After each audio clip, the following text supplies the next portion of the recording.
Importantly, how can you improve valuation terms when you're speaking either with your SBC or with your acquirer? Okay, we'll give you some good tips. Okay. So Okay, so just a very brief overview of what's going on in funding for startups in Europe. Okay, funding for startups has basically been increasing steadily in Europe. Okay, here we have gathered data not just on tech startups but also in biotech. Biotech here is about 6 billion. Okay, so tech startups were 21 billion in Europe. The interesting trend that we've seen here, okay, is that growth in the plus 10 million segment of fundraising has been really fast. Okay, so 27 billion out of this, about 6 billion is biotech. The rest is technology, and the segments that have been increasing. Okay, this is investment by round. Okay, so 0 to 10 million. Okay, actually decreased between 2017 and 2018. Okay, so there has been some contraction in the 0 to 10 million, whilst in the 10 to plus 100, okay, there has been a significant upswing, a significant increase in valuation. Okay, sorry, a significant increase in fundraising, meaning that more companies in Europe are going to the growth stage. Okay, that's very good. That means that the ecosystem is maturing. Then, and you will say, okay, where has been this investment going? In the following sectors. Okay, particularly financial sector, second is security sector, then marketing, lifestyle, and so forth. And what we have seen on a sector basis, okay, is that financial security have been significantly increasing. Health has also been increasing over the last few years, and we have also seen a trend going from B2C to B2B. Okay, it's been a trend that we have seen over the last 3 to 4 years, and it's also true in the portfolio of a number of VCs that B2B, so business to business companies, that they are more and more prevalent. This is exits, okay? Because first you invest and then you hope for the best with regards to the exit. So what has happened in exits? We don't have the data yet for 2018, but we're expecting to have some data at the back end of this month with our partners from TechEU.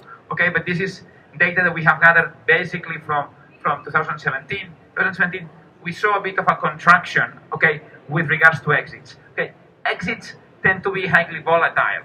Okay, for instance, in 2017 there was a huge exit in mobility in Israel with Mobileye, 15 billion. Okay, that makes a big swing from one year to the other. Okay, and where have the acquirers been from, or where have the acquirers come from? Primarily US. Okay, close to 30%. Then UK. So those are acquirers for European companies. Okay. Primarily they come from the US, then UK, then Sweden, some in Spain, okay, some companies in Spain, not many, okay, and Germany is the other big area. So when you want to sell your company, first you probably need to think about US, then about Germany, then about the UK. Those are the places where most of the acquirers are. And finally, what are the top verticals with regards to exits? Okay, fairly consistently with where investment is coming from. First is fintech, and by fintech we have put together here fintech, insurtech, and proptech. Okay, health tech, not biotech. Okay, but actually processes and software for technology, for health. Then marketing and content. Then transportation, mobility, and finally fashion and lifestyle. Okay, so this is a very quick snapshot of what is fundraising right now, where are the exits right now. Excellent. Okay. So let's move down to the process, how you design a fundraising or M&A. This is I promise this is the only scary chart we have today. It's not as scary as it looks, and primarily I want to focus on 3-4 key things that this chart is telling us. The first one is quite obvious, and it tends to be a complex sort of process, right? And as any sort of complex process, you have to project manage it. Okay, you don't just casually enter into discussions with sort of investors that come in and ask and then engage into more advanced discussions without sort of designing a more of a systematic and structured approach. Because that's in your benefit. Things can get quite tricky, so it's very important to plan in order to then execute. It's very important also to prepare. We'll touch upon some of these points later, and it's extremely important to run this as a process, right? Trying to get all your horses aligned and moving on from one phase to the other. So it's usually a staggered approach, and this is in order for you to maximize the outcome and minimize the risks. Okay. The second point I want to highlight is that you may get an impression of there's a lot to do. Yes, there is, but there is one thing that is absolutely central to everything, which is on the top of the chart. It's knowing your business and your competitors in order to come up with the equity story, right? And what is the equity story? Is the investment case. Whether it is for an investor or for a buyer, you need to have a very compelling case for somebody to come on board, right?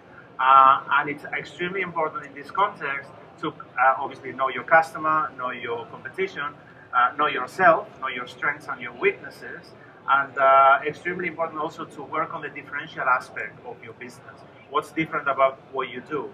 It could be the product, or it could be the go-to-market, it could be the type of client you're going after, or whatever else, right? But you need to identify those things very thoroughly, because that's what most investors are going to be asking and trying to understand. If they don't see that very clearly, it's very often the case that they will drop the ball very, very early, which is obviously very bad.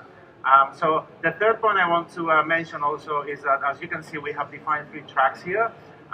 The third one is the obvious one, right? I mean, it's the one that everybody thinks about when you talk fundraising or whatever else. The deal, contacting investors, showing presentations, negotiation, etc., etc. But I want to highlight that there is 2 other elements that we think are equally important. The process will take, if it's, we'll talk about timings later, but the process will take some time. So you have time, if you do a thorough preparation and analysis, you have time to identify areas of improvement, right? Think about the staggered approach with investors as well. You're going to be having very early feedback in the early conversations with investors, where you are basically showing them a teaser, having those early chats, and they are extremely important in order to get the first early feedback from investors who've seen practically everything or almost everything. So you can take that into the loop, into the feedback loop, and use it to embellish or slightly adjust or improve your pitch, your strategy, and so on. Okay, and this is what we define as sort of quick wins. It could be, maybe that you learn that there is a gap in your organization that you hadn't thought about in those conversations. So you may have time to sort of fill that gap so that you can progress better during conversations. Or it could be that you're required to sort of have some early evidence of adoption in a different country. So during the process of fundraising or so, you can go and try to harvest that sort of evidence, okay? And then the first sort of column that we have here is preparation, okay?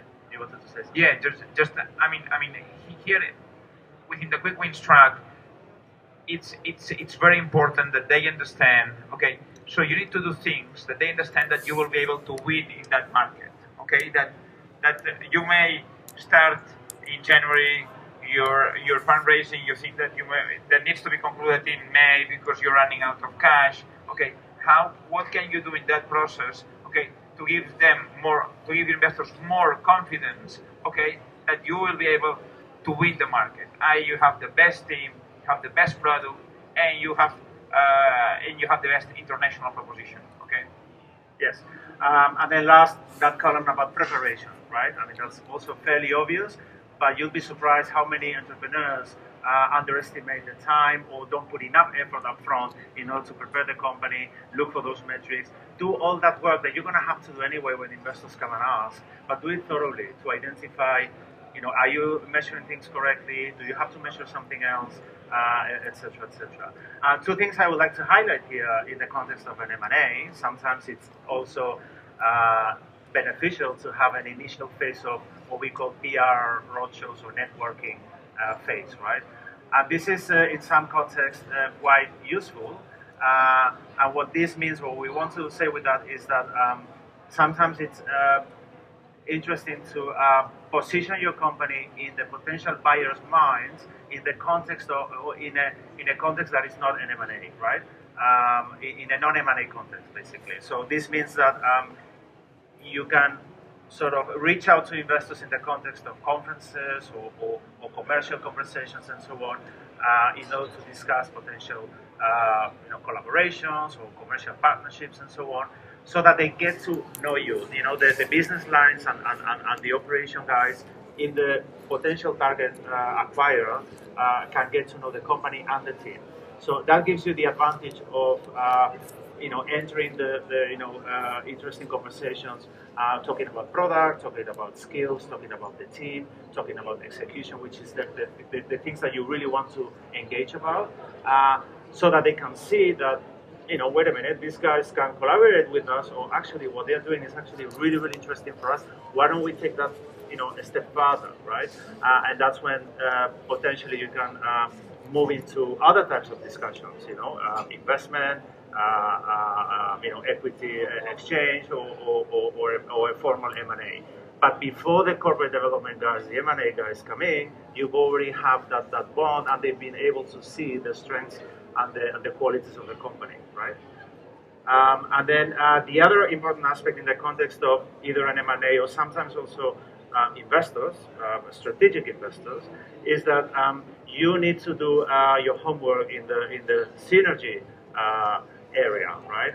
You really want to understand, and this is not something you do in a quick sort of slide with 5 bullet points. You really have to put in the effort to understand what is the buyer's rationale, what is the value that we can sort of create together, because you want to capture some of that value in the price, correct? We'll talk about that later, but those are the key things I want to highlight, plus a very final last one, which is this loop here, right? It's an interactive loop, right? So during the process, you'll be able to polish, use the feedback in order to sort of improve the pitch, change things, take action, implement, improvements and so on in order to maximize the outcome and minimize the risk. Good. Next, on the preparation phase, we're gonna sort of skim this, highlighting the some key aspects that we think are important, and give you maybe some tips. Scanning the ecosystem. I mean, when you are going to raise funds, it's very important to know who are the investors to target, right? That they're gonna be, specific to the stage that you are at, the geography, or even the sector. So you have to do your homework on that. This is extremely important also on M&A. You have to select the buyer universe. That requires quite an in-depth look at the potential, again, synergies is a word that is going to recur during our speech over and over again. And don't forget to not only look at corporates but also private equities. Some of them are engaged in build-up processes and could have strategic interest, or others could be specializing in the type of stage that you are at, and they could be quite beneficial. In terms of equity story, again, growth, but don't forget differentiation, right? This is something that requires care and attention. So don't forget that. And in terms of the M&A, again, the value added that you can add to the organization as a combined entity with the target acquirer. In terms of the business plan, I think everybody knows what I'm talking about here, right? The spreadsheet with all these projections, etc. A couple of tips on that. I would highly recommend not to use templates and to build your own. Simple works, but you do have to do and cover certain basics. One of the basic things, and this is a recurring problem that we see in many companies, is that in their projections they project the revenue on the one hand side and the sales force on the other, and there's no real connection between both. And that connection is called CAC, right? I mean, it sounds pretty obvious, but in a lot of the cases, people overlook that. CAC is customer acquisition cost, okay? you put in resources into acquiring customers. That in turn, gives you sort of the revenue. I mean, these are the kind of basic dynamics that are going to be embedded in the business plan. It's better you build it yourself. Definition of the customer acquisition cost. Make sure that you put in everything you have to. Gross margin, how you define that. Are you putting all the costs that belongs there, etc., etc. So that's what an investor is going to look into when you present the business plan. So it's about sensitivities and understanding, first of all, that you are doing things correctly and you've done your homework. Second is the sensitivities of the model. If I tweak here a little bit, what happens in the outcome. And then third, I would say the message that you're portraying, right, in your projections. Is this guy crazy? Is it too conservative? Or does he think that I'm crazy or maybe a fool even? So those are the things that you need to think about. Specifically in M&A, again, synergies, quantify them, and you can add that as overlays into the business plan. And then very important as well, the deferred elements in the transaction price often are linked to the execution, right? So who doesn't know what is an earnout? Who doesn't know what is an earnout? Okay. An earnout is a form of deferred compensation. It means that the acquisition price for the seller will be increased depending on meeting some milestones. Okay, so this is the deferred compensation, like earnouts, like put and calls, so like option to buy, okay, option to sell. And this is very important because when you're designing the hockey stick, think that in the context of an M&A, your potential outcome 2 or 3 years down the road in terms of an earnout is going to be linked to that hockey stick, right? So that means that it has to be executable. So that's a subtle difference between both. In terms of metrics, not real difference there. Make sure that you cover retention, customer acquisition, the acquisition funnel, conversions, and so on, monetization, revenues, and so on. Upgrades, this is a very important one in subscription models, especially, and churn. I would also add engagement, which is a very important one, in order to make to show that what you are basically providing, it's used and it's valued, right?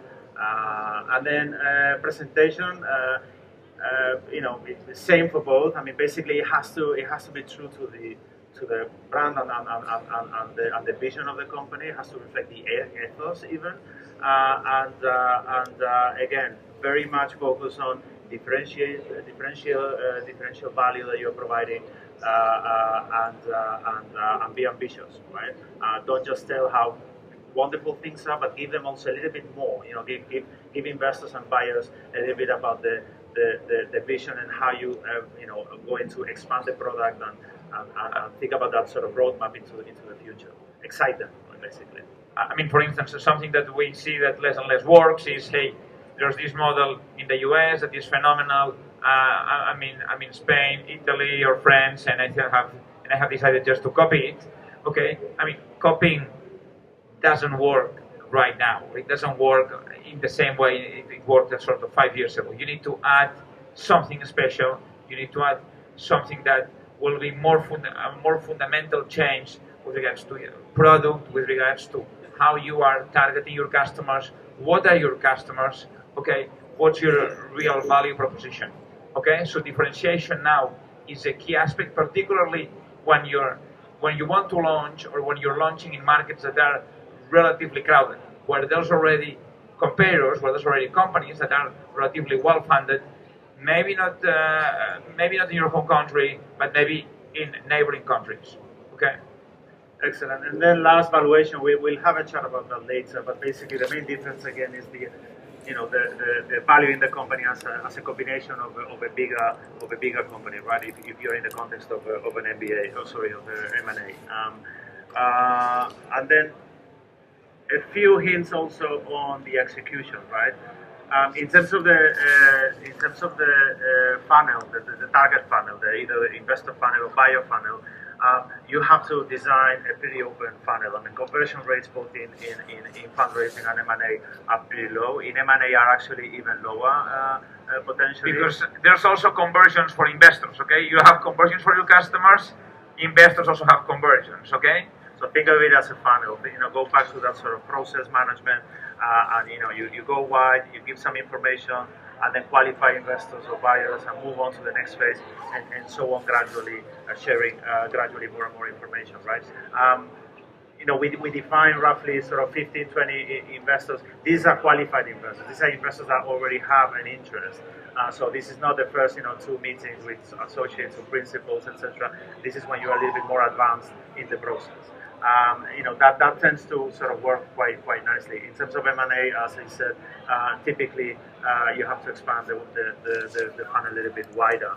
You have to be quite creative in identifying those buyers that are going to be enticed to buy you, right? Timings, longer for M&A, remember that. Fundraising, 4 to 6 months, depending how much I'm going to raise, but M&A tends to be always a bit longer. And timing is very critical. Why? Because during those 4, 6, 12 months, you need to pay employees, you need to pay your suppliers, you need to pay your office, you need to have cash, okay? So either when you're entering a fundraise process, particularly if it is a fundraise of several million, okay, or when you're entering an M&A process, you need to have cash at hand, or at least you need to have someone that will lend you that cash to get to the finishing line. Sometimes some people just kind of sort of forget a bit about it, okay? Speedy or artificially speeding up the process is the best recipe to have a negative outcome for you guys. Yeah, exactly.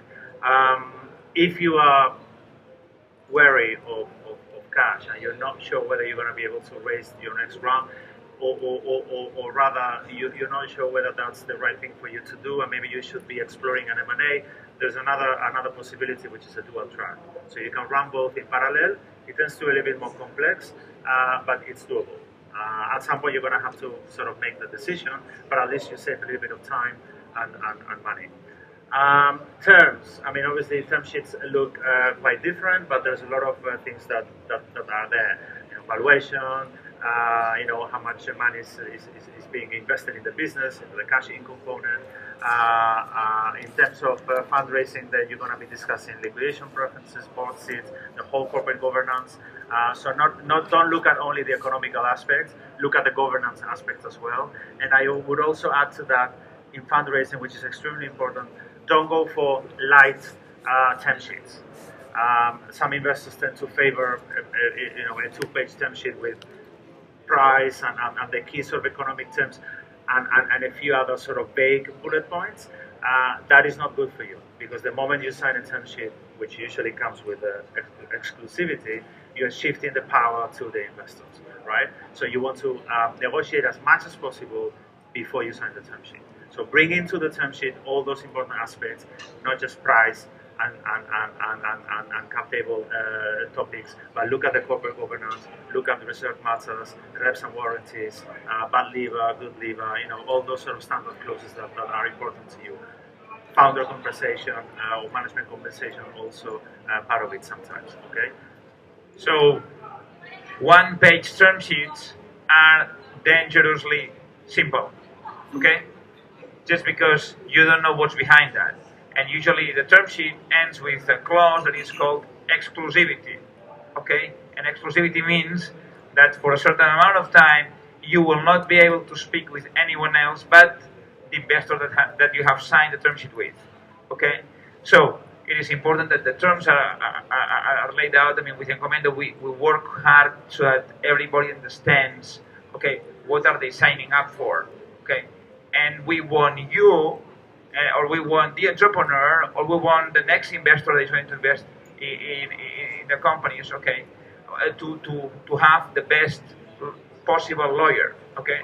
It's important to have the best possible lawyer so that you basically are at the same level, okay, are speaking the same language as the investor. That makes things very, very simple, as the investor or as the buyer, okay? So a lawyer that is very good at sort of selling or doing buying and selling of apartments will not be good doing, anything corporate for startups, okay?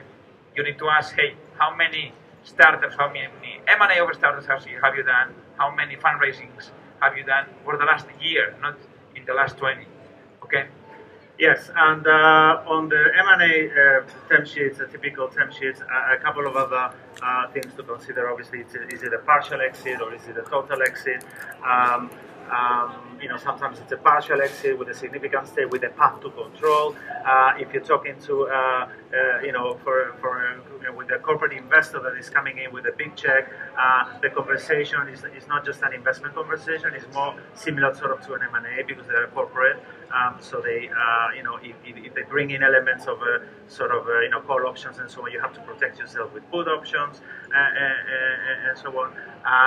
Again, if you're in that sort of discussion, because the ultimate goal is for the corporate to sort of internalize the company or buy the full company, you're going to have components of deferred compensation. We were talking about earlier, earnouts and so on.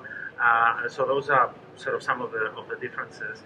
In terms of the due diligence, tends to be a little bit more thorough with corporates. That also again lengthens the process and can be quite structured.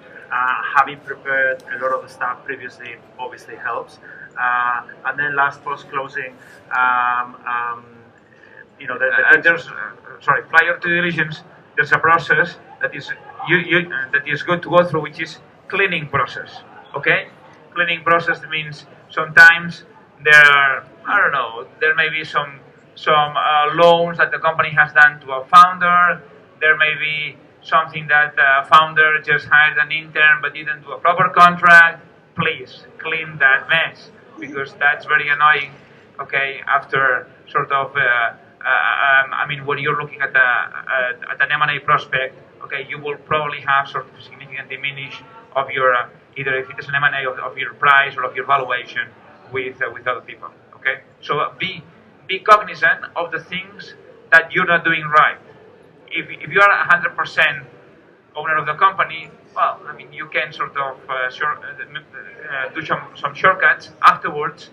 Those shortcuts tend not to be allowed. Okay, exactly. Okay, so valuation. Okay, so how do we get the most of valuation? How do we explain valuation a little bit? Okay, this is a model that we have developed here. Okay, where we try to understand valuation with regards to a number of components. Company and the KPI, so the sector and the KPIs of the company, the market in which is the company, investment dynamics of the company. Okay, and with that, you position in a valuation continuum that goes from less valuation to more valuation. Okay, there are some outlier valuations. So there's people like, for instance, Magic Leap that are able to. We will give you some more detail. Actually, the next slide has more detail. Has numbers actually. Okay, but so for instance, outlier valuations. There's Magic Leap, which is a company that has raised billions and they don't even have a product that you can touch. Okay, but most of the companies, so 80% of the most successful companies will be valued within the range that I will explain you here right now. Okay, so what is the range? This is approximately the range. Okay, you can have, some companies above the range, some companies below the range. Oh gosh, how many phones I see. Okay, okay. This is not religion. Okay, this is not the Bible. Okay, there's some okay, there's some wiggle room around here. Okay, so then company and KPIs. So team, product uniqueness, very important, the product uniqueness. We see more and more investors and more M&A buyers looking at how unique is your product and your technology. Okay, then stage revenues, obviously gross margin.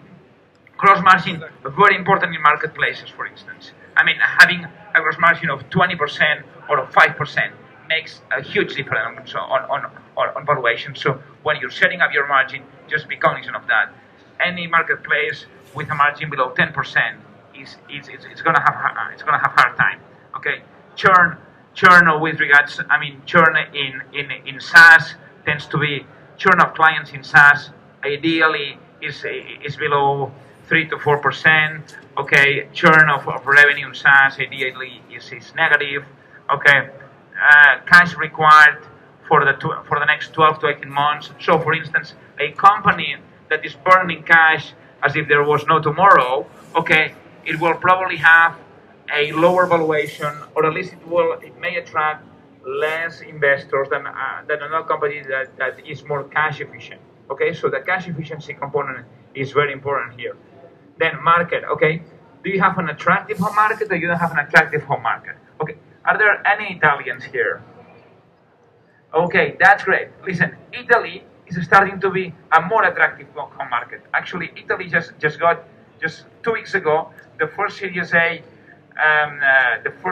investment of a top tier investor. It was in a company called Broom Broom. Axel Partners invested 23 million. Okay, but before that, Italy was a bit of a desert. Okay, unfortunately, for raising finance. Greece, unfortunately, also it's a bit of a desert. So when you're considering when to launch your company, okay, you may want to have that in mind. If you're in fashion in Italy, you're good to go. Okay, if you are in AI technology, it's tough. Okay, just bear that in mind. Okay, if you are in fintech in the Nordics or in the Baltics, that's a phenomenal thing to do. If you're in fashion in those areas, it's probably sort of a bit less credible. Okay, global market size. Okay, so are you operating in a market that can be sort of $1 billion market or not? Okay, your competitive positioning. Do you have some competitive strengths that are very important? And finally, okay, competition amongst VCs, also competition obviously amongst M&A buyers. Okay, this is why we think about the funnel to create that level of competition. Dilution. Some people, okay, for instance, in Series A, some of the founders will say, hey, listen, I don't want to get diluted more than 20%, more than 50%. Well, if you want to have a 5 million euro round, then here you go, you have your pre-money valuation. Okay. Or some of the VCs may say, hey, at least I need 10% or 15% or 20%, and I can only put, let's say, 1 million.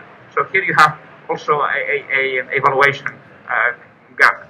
And then here we go to the real numbers. No, outlier valuations. You will always have them. Okay, but unfortunately, we don't live for outliers. Okay, it is important. I mean, if you believe that you're an outlier, that's great. Okay, but it's better that you believe that you are sort of within the top 5% of startups, which is the ones that get financing. Okay, which is already an outlier in itself. But to be an outlier of an outlier, it's very difficult. Okay, so those are effectively sort of the level of valuations that most of people get. And here, the most important driver of this usually, okay, tends to be this letter here, this word here, growth. Okay, growth usually at the VC level, it's what makes the difference. Okay, at the M&A level, okay, what will make the difference tends to be either product uniqueness or revenue. Okay, or competitive positioning. Okay, you're being acquired because your acquirer wants to have something different, something unique. Okay, let's move to the next one. Yeah. So in valuation, okay, in fundraising, okay, there are a number of ways. Hey, if you don't agree with the value that is being set up for you, there are a number of ways in which you can try to bridge that. Okay, first is, hey, a ratchet, upwards or downwards. Hey, I don't like the valuation that I'm being offered, but I say, hey, I trust on my business plan. Therefore, if I meet my business plan, I know that for comparables I should get that valuation. So at the end of the year, you give me an uptick in my valuation. Okay. Second one, primary and secondary offering. What happens? Maybe some of your investors or some of your early shareholders may want to leave your company, or you may tell them, listen, I need 10% because I need to offer 10% to those guys from your shares. Okay, why don't you come out at a certain discount, 20 to 30%? That's very common. That happens every day, and that enables you to sort of have a higher pre-money valuation, because the investor will be able to buy both secondary and primary. Okay, will be able to buy both your existing investors at the discount plus injecting money in the company. Doing an investment at different stages. Okay, hey, I want $1 million, but maybe I want $1 million and I want to dilute myself 15%, or I want 5 million or 10 million and I want to dilute myself 20%. Okay, let's do that at the stages. Maybe I want a first check of 5 million at valuation X, and then I want to check of 5 million at valuation Y, okay, once I have had the chance to prove myself, okay? Because diluting yourself a lot at the beginning, at the end is very painful, okay? And then stock options for founders, okay? There's sometimes that you say, hey, this valuation that you're imposing to me is very taxing, okay? It's very negative. How about, I mean, if I do well, I can have some of that back in terms of stock options for me, maybe in 12 months from now, depending on how the company goes. That's another way for you as a founder, okay, to actually have a better valuation overall, okay? Excellent. So those are the fundamentals of valuation which apply to a business as a standalone, right? Whether you are raising money, whether you are in discussions to sell the company, those fundamental aspects are the ones that are going to determine primarily the valuation or the transaction price. But in terms of when you are sort of selling the company, there's other things that you also have to bear in mind, there are some drivers that will help you sort of maximize the outcome and the price. One of them will be to identify issues early. That will help you be able to sort of minimize the downside, which in itself is almost as good as maximizing the outcome. In an M&A process, you put as much effort in maximizing as you put in minimizing risks, and this is a very important source of risk. I think Oriol was mentioning earlier some things that may be usual in early stage companies. When you're engaging in serious conversations to sell a company or a big investment check, you need to make sure that those things don't arise. You have to identify the right type of partners. Buyers. If you go after buyers that for which there is a lot of synergical value or strategic value, even you're going to have a better chance to maximizing the outcome. Designing a competitive process, pretty obvious one, right? But you'd be surprised how events move entrepreneurs and managers into situations where this gets out of focus completely. Whether you get an inbound request and you start talking to people, and the counterpart is so excited, and you're having an exchange with the CEO, and you forget about everybody else, right? And you start giving sort of more attention to this one until it becomes sort of plan A, and you forget about the plan B, C, D, F, and so on. So it's very important to keep this in mind. Again, think of the process and stick to that. Okay? Yeah, just before we came here, we were talking with very experienced, with a couple of very experienced entrepreneurs, and they were saying, no, we have this great, this fantastic approach from this M&A, potential M&A buyer. We think that this is the right buyer, so we're just progressing with them. And we were talking to them, and you were saying, yeah, but this may be the right one, okay, but if the right one happens to know that he's the only one, this will turn into the worst one, okay, very quickly. Just so, and the point is that a number of buyers and even a number of investors, what they want to do is they want to do a preemptive acquisition, a preemptive fundraising, meaning I want to be the first, because if you have on your table a term sheet and I'm the only one, okay, even if the terms are not the best terms, I'm more likely that you will accept it because you don't know what's behind that. So, in order to prevent that, what we recommend, okay, both when we're investing and when we're advising, is you need to have an organized process, okay, have all your horses there and run with all the horses at the same time, so that there's a competitive feeling, not just a real competitive feeling, but also in your mind, thinking that, as you and I were saying, that you have plan A, B, and C, and all of them are aligned. So if plan A fails, you will go to B and C at the same time, not in 2 months from now. Okay. As aligned as you can be. Yes, aligned as you can be. It's not always possible. Yeah. So that links to the last point. In order for you to drive momentum, you do have to have that level of competition, because otherwise you have nowhere to anchor the process, right? This is actually one of the biggest sources of frustration for most sellers, but also entrepreneurs raising money. And often a lot of the chats we have is about, hey, I've been talking to 20 people and we keep talking, nothing's happening, right? So in order to make things happen, you have to sort of be on the driver's seat, control the process, and impose at certain stages deadlines and milestones in order to get things going. But that's extremely difficult if you don't have enough competition, right? Yeah. Okay, we have time for 2 questions, okay, because we have only 3 minutes left. Is there a question, a burning question, anyone? Okay. You have talked about the importance of raising valuation for decreasing the dilution, but not about selecting the right partners when you are fundraising, and for me this is fundamental. It is extremely fundamental, and that is part of the selection of the fund. We talked about 15 qualified investors, 15 to 20, but that actually involves having talked to many more. Whether you're very unique or you're in a very unique space, and depending on your stage and even your geography and so on, you may have to expand the panel beyond what you really want to. The idea is obviously to go for the one that you keep sort of hold most dear.